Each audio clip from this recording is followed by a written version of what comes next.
할까요? 세상에서는 무명한 자로 세상에서는 무명한 자로 하나님께는 유명한 자가 되라. 하나님께는 유명한 자가 되라. 근데 우리 인생들은 대부분 거꾸로 살죠. 이 땅에서는 유명한 자가 되려고 그러고 하나님께는 무명한 자. 이건 뭐겠어요? 하나님의 존재를 믿지 않는다라는 얘기죠. 하루에도 수십만 명이 이 땅에 태어나고 또한 수십만 명이 이 세상을 떠나는 그런 모습들이 지구상에 나타나고 있습니다. 그렇지만 그 가운데 과연 오늘 부자와 거지 나사로의 비유에서처럼 이런 어떤 모습들이 오늘날에도 이루어지고 있는 것을 보는데요. 오늘 두 사람이 등장을 하죠. 물론 이름으로는 한 사람이 더 아브라함이 나오긴 하지만 그게는 부자와 그리고 거지 나사로. 여러분 오늘 우리 이 본문을 너무나 잘 알고 있습니다. 부자와 나사로라는 비유죠. 그런데 오늘 저는 이 본문을 묵상하면서 오늘 말씀의 제목처럼 세상에서는 무명한 자가 될지언정 하나님께는 유명한 자가 되어야 된다. 여러분 제가 주일에 여러분이 드린 헌금을 일일이 거명하고 축복하는 까닭이 뭡니까? 하나님 이들의 이름을 기억하여 주옵소서. 즉 하나님 앞에 유명한 자가 되어 되게 해달라라는 그런 일종의 기도죠. 성경은 그런 말씀하고 있죠. 너희는 왼손이 하는 일을 오른손이 모르게 하라 라는 그런 말씀도 있고 주님 나를 기억하옵소서 라는 그런 말씀도 있고 느헤미야 13장 14장에 보면 느헤미야가 그런 기도를 하지 않습니까? 하나님 내가 이런 선한 일을 했으니 나를 기억하옵소서.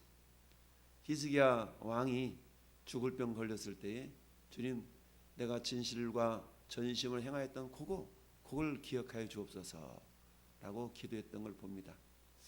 이건 결국 뭐냐면 나를 기억해 달라는 거거든요. 하나님 저를 기억해 주세요. 저를 기억해 주세요. 우리는 흔히 이렇게 얘기합니다. 전지전능하신 하나님이 나를 모를까 봐 우리는 이런 찬양도 부르지 않습니까? 내가 은밀한 곳에서 아무도 모르게 선한 일을 할 때도 주님은 그곳에 함께 계셔서 나를 알고 계신다.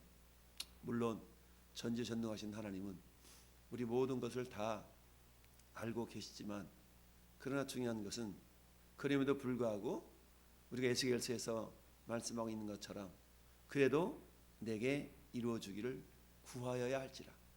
하나님이 했던 회복의 약속, 부흥의 약속이 있다 할지라도 그 약속만 믿고 가만히 있는 게 아니라 그 약속이 이루어지기를 내게 구하여야 할지라 라고 말씀하고 있습니다. 오늘 말씀을 통하여서 부자와 나사로의 비유, 이건 예수 안 믿는 사람들도 잘 알고 있죠. 선한 사마리아인의 비유, 나사로 비유, 이런 비유들은 예수 믿지 않아도 잘 아는 비유입니다.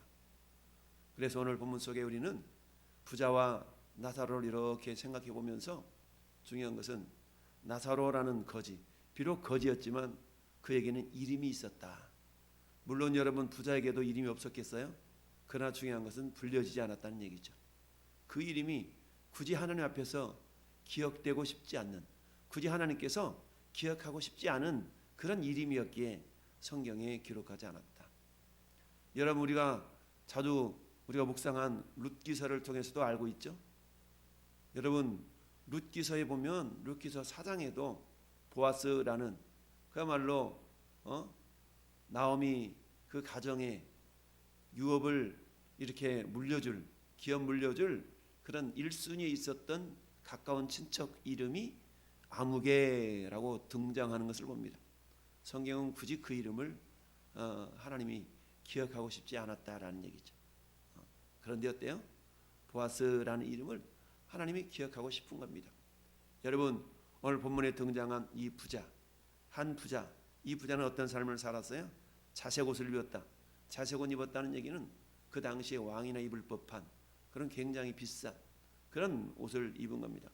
오늘날로 말하면 인류 메이커, 무슨 똥 이런 똥, 그런 가방 하나 들고 다니는 것처럼 굉장히 부요함을 드러내는 그런 의복이 자색 옷과 고운 베옷이다라고 표현하고 있어요.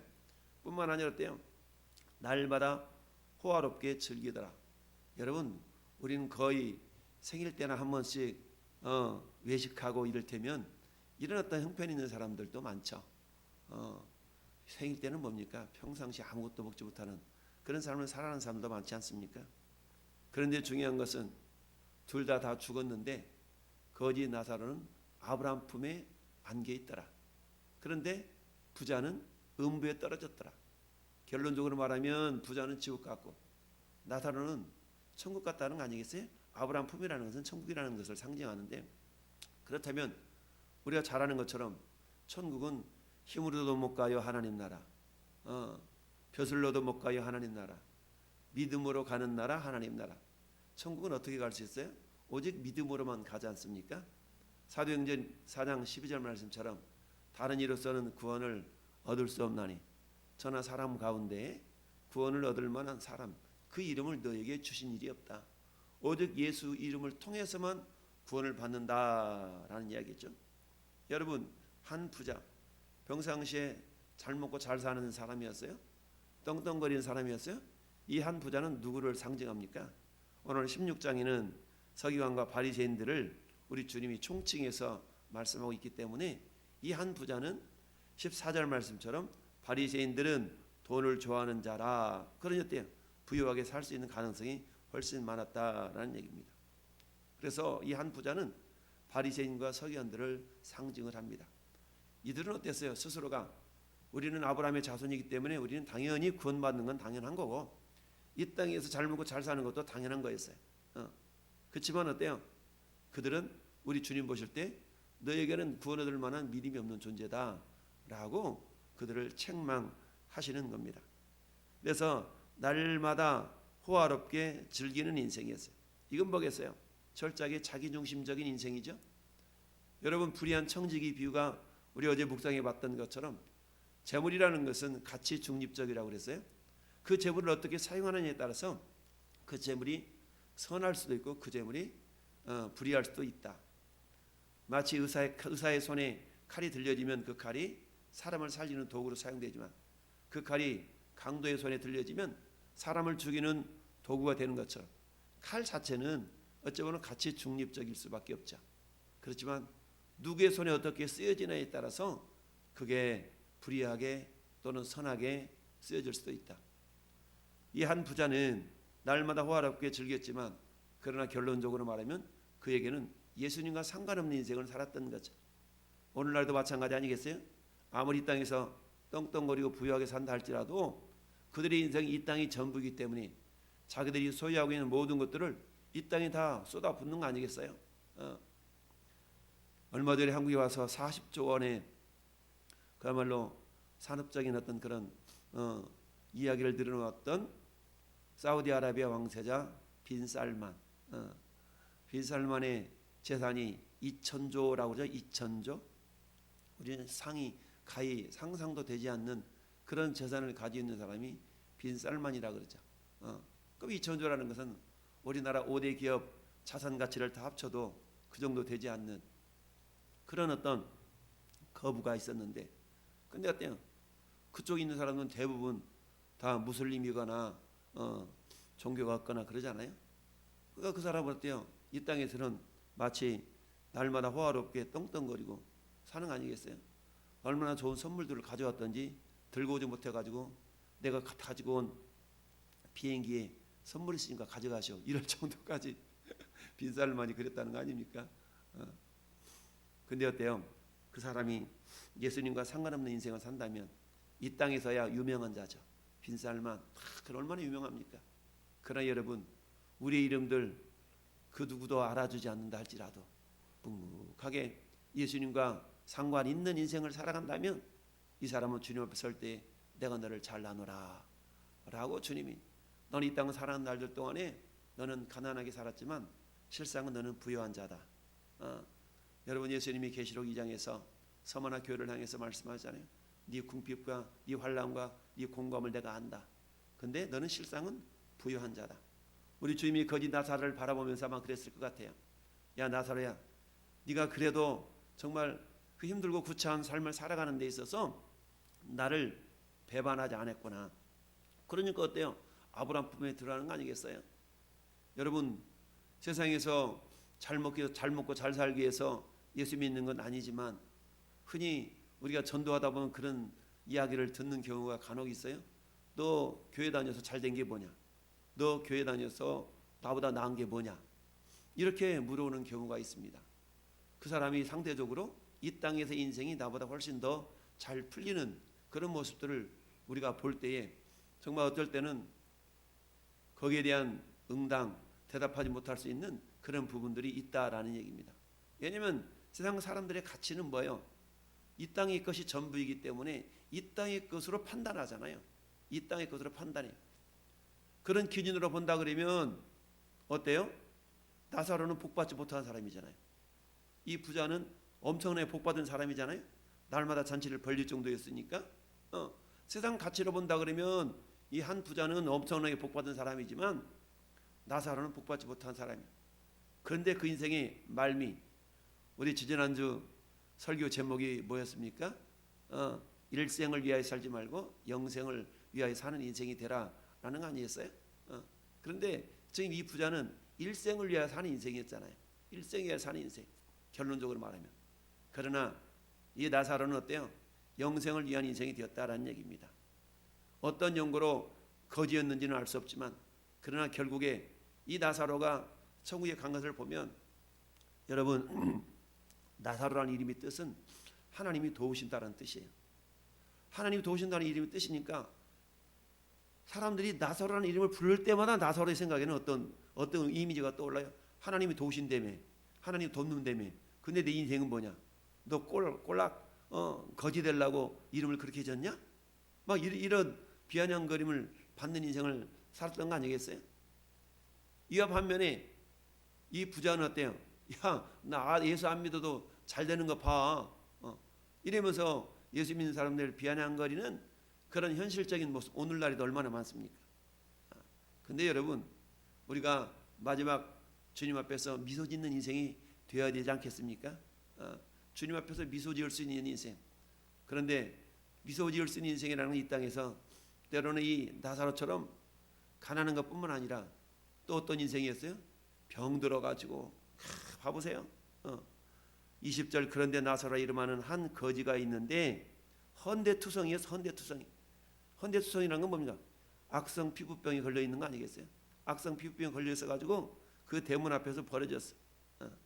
마치 욥이 사단의 참소로 말미암아서 악성 피부병 걸려가지고 기왓장 가지고 극득 긁어제끼던 그런 모습과 다를 바가 없잖아요.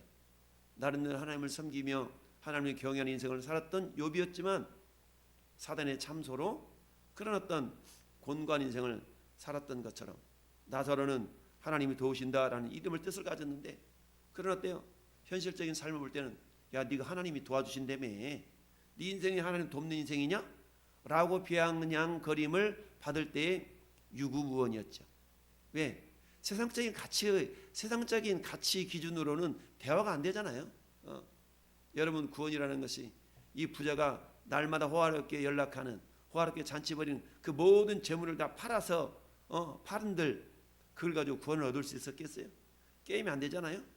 그럼에도 불구하고 세상적인 가치로는 이 부자가 잘 사는 거야. 나사로는 굉장히 못 사는 거고. 그렇지만 주님 앞에 가보니까 나사로는 구원받았고 부자는 지옥 갔네. 이건 그 뭐예요? 이 땅에서 아무리 떵떵거리고 살았다 할지라도 하나님과 상관없는 인생을 살았다는 거죠. 예수님과 전혀 상관없는 인생을 살았어요. 그러나 나사로는 비록 몸이 질병 들었습니다. 세상적으로 말하면 궁핍했습니다. 그러나 어때요? 예수님과 상관 있는 인생을 살았다라는 얘기죠. 그러니까 이 땅에서는 그야말로 어때요? 이 땅에서는 참 떵떵거리며 그 부잣집 아무개 대감집 아니야? 라고 인정받았을지도 몰라요. 나는 그 거지 나사로 이름을 불려지기는커녕 그 거지 이랬을 거예요. 그러나 그 부자 그 부자 이러지 않냐고 아무개 대감이라고 이름이 불려졌을 겁니다. 이 세상에서는 그렇게 유명한 자가 되었을지 몰라요. 그러나 하나님 앞에 설 그날에 천사들에 의해서 22절에 그 거지가 죽어 천사들에게 받들려 아브라함 품에 들어가고 부자도 죽어서 장사가 되었는데 그 부자는 음부에서 고통받는 그런 인생이 되었더라라는 얘기입니다. 여러분, 우리는 다니엘서 3장에 다니엘의 세 친구들의 믿음을 우리는 간혹 기억합니다. 바벨론 왕 느부갓네살의 두라평지에 60규빗이나 되는 금신상을 세워놓고 야, 금신상 앞에 절해라, 온갖 가지 악기를 울릴 때에 모든 백성들이 허리를 굽혀서 그 금신상 앞에 절해야 되는 그런 날에 다니엘의 세 친구들은 어때요? 절하지 않았더라. 이게 발각돼 가지고 어때요? 얘들아 니네들이 실수한 거지? 잘 몰라서 그랬지? 다시 기회 줄 테니까 내 저 금신상 앞에 절해, 알았지? 왕이여 우리가 다시 말할 필요가 없나이다. 우리가 몰라서 그런 게 아니라 우리들의 신앙 때문에 그렇습니다. 우리들의 믿음 때문에 그렇습니다. 만약에 왕이 우리를 불법을 가운데 던져 넣는다 할지라도 살아계신 우리 하나님께서 우리를 건져내실 겁니다. 그런데 어때요? 따라합시다. 그렇게 하지 아니하실지라도, 그리 아니하실지라도 우리는 왕의 금신상 앞에 절하지 않겠나이다. 그리 아니하실지라도 하나님 우리를 분명히 건져줄 건데 안 건져준다고 해가지고 나는 예수님 믿어요. 근데 예수님 믿긴 믿는데 내 삶이 때로는 어때요? 궁핍하고 때로는 육신이 질병이 들어서 그런다 할지라도 나 예수님 부인하거나 그러지 않아요.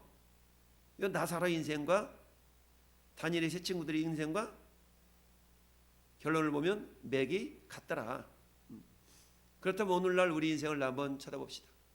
세상적인 가치관으로 볼 때 너 예수 믿어 잘된 게 뭐가 있어? 너 예수 믿어 성공한 게 뭐가 있어?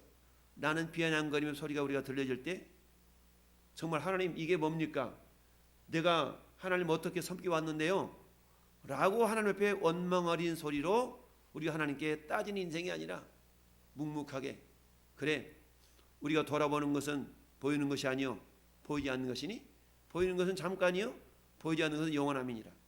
일생을 위하여 사는 인생이 아니라 영생을 준비하여 살아가는 인생이 내 인생이지 라고 주님의 이름을 배반하지 않는 내 이름을 배반하지 아니하였구나. 네가 믿음을 지켰은즉 할렐루야. 저는 여러분들에게 이런 주님의 칭찬이 있기를 바랍니다. 왜냐하면 여러분들이 보는 이 세상 야고보 사도는 야고보서 4장 13절에 뭐라고 말씀합니까? 야야야야 네 인생이 뭔지 아냐? 잠깐 보이다가 없어진 안개와 같아. 여러분 아침에 안개가 자욱하게 끼면 야 이 안개 언제나 거칠려나 라고 우리가 생각하지만 한낮이 되면 이내 안개는 사라져 버리고 마는 것처럼 우리 인생이라는 것은 금방 가잖아요. 눈에 보는 인생은 잠깐 보이다 없어질 안개와 같다. 보이는 것은 잠깐이요 보이지 않는 것은 영원함이니라. 우리는 보이는 잠깐의 세계를 위하여 살아가는 존재들이 아니라 보이지 않는 영원한 인생을 영생을 위하여 준비하며 살아가는 존재들이다. 오늘 한날도 세상에서는 비록 무명한 자 같으나 사도 바울 스스로가 나는 유명한 자라고 고백했던 것처럼 우리가 주님 앞에 유명한 자요? 세상에서는 유명한 자가 아니야 할지라도 우리 믿음을 올곧게 세워나가 주님 앞에 칭찬과 영광과 존귀를 받는 저와 여러분 될 수 있기를 예수님의 이름으로 축원합니다. 아멘.